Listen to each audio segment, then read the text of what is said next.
Sa Kalayan.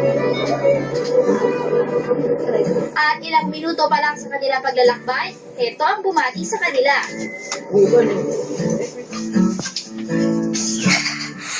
Pedro Yung mga bata, hindi naglalaro ng Dota. Ba! Pwede simpleng laro lang, parang ang sarap na ng buhay nila. Kaya, Anong sabi mo? simple ng buhay, sobrang sarap manirahan dito. Tagalog din na siya. Tagalog pa. Gusto ko na akong kay-try. Kaya naman hindi na rin nagpaawat ang dalawa. Ito na, this is shit. Tara, swimming na tayo. Artista na ka, man. Lamig! Tagalog Sa din ganda na ng din na lugar siya ang dad. dalawang professional. Dili nagtagalog na siya. For party malingasay!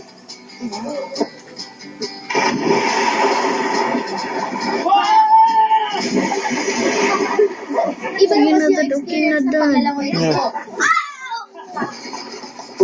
Water, pero sa river tayo, kaya hindi ganun kaagad ang visibility. Pero malinis talaga yung tubig. Healthy yung nakikita natin sa paligid.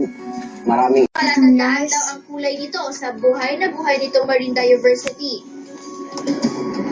kung i-compare sa mga Okay na? mas okay yung yung open Pagdili water. kinakagitan.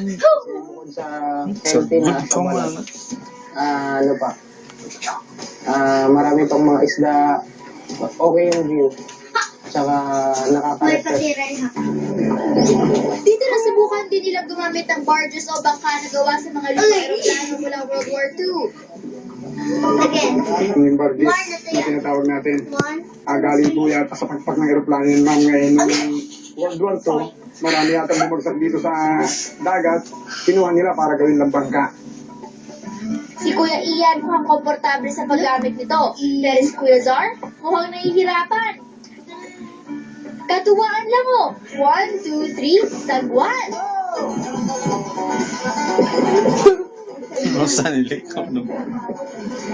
Kinsa na yung kuyog sakol. When I was in Cebu dati, nag-aaral akong mag-ano.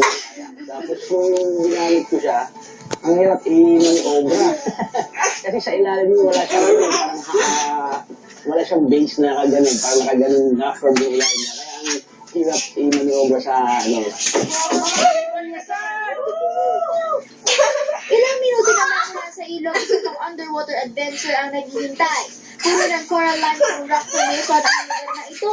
Patuloy na dapat makalubog sa tubig. At para masakyan ang kamangha-mangha nitong sikreto, kailangan nila gumamit sa mas sikip na kuwebang ito.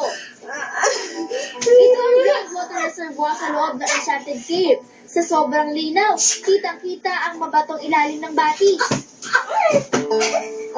Ang pumasok sa mind ko, napakagandang natural na tagpuan. Nung tumagal-tagal na, naisip-isip ko, it's worth preserving. Ano bro, ito na yung Enchanted Cave. Ano, tara? Ang ganda bro, tingnan mo tubig, tara! Sana sa Kalayan. bilang trainer sa swimming, ito na yung pinakamalinis na lalamuyan ko. The best talaga. Oo. Kaya naman kahit walang diving gear, hindi pinalagpas ni Kuya Ian ang sisirin ang malinis na tubig. Ang ganda, ang tubig, ang linaw. Tapos makikita mo talagang virgin yung cave. Hindi masyadong, wala sila masyadong sira. Pwede rin libutin ang malalim na bahagi nito gamit ang lubid. Enjoy rin mag-swimming sa crystal clear waters nito. Dinarayo ito ng mga turista, kaya naman para sa mga tagapangasiwa ng Enchanted Cave, ang pangangalaga nito ang unang priority. I-preserve namin at tatalim pa kami hanggang ngayon para mas gumanda ang lugar. Para naman sa mga ayaw lumayo sa Maynila, isang nature adventure ang naghihintay sa Kalawis sa Antipolo. May isa na kakaibang ilog dito na hindi pa masyadong kilala at hindi madali ang tatahaking daan para marating ang ilog na ito. Ano bro, ilang bundok pa ba na tuwid natin? Tingin mo?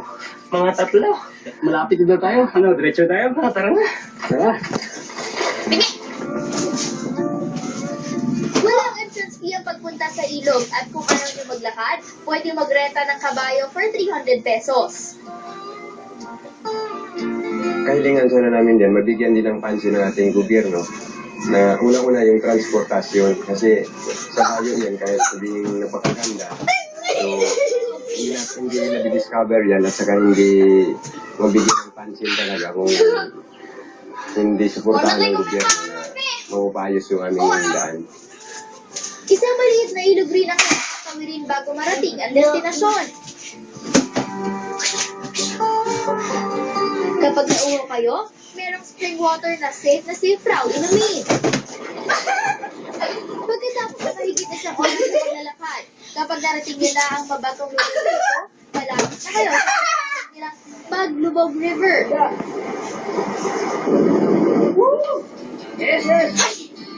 Kakaiba raw ito dahil mula sa mabilis na pagdaloy nito, biglang mawawala ang tubig. Yun pala, naiipon ito sa ilalim ng malalaking bato. Yung paglubog, doon mo makikita yung ang paglubog na lumubog sa'yo na wala.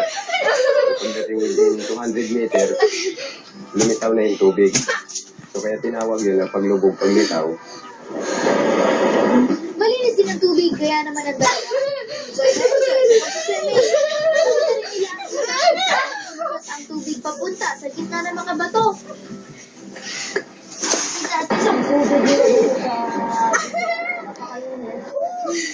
Kapag nakapagpalamig na kayo sa Paglubog River, kailangan namang bisitahin ang kabilang bahagi nito na ilang metro lang ang layo.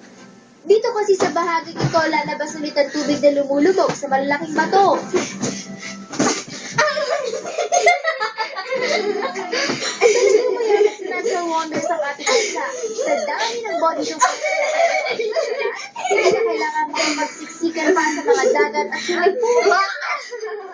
Kung gusto niyo magpakasawa sa summer, magpalamig na sa mga lugar na ito. 3, 4, 5,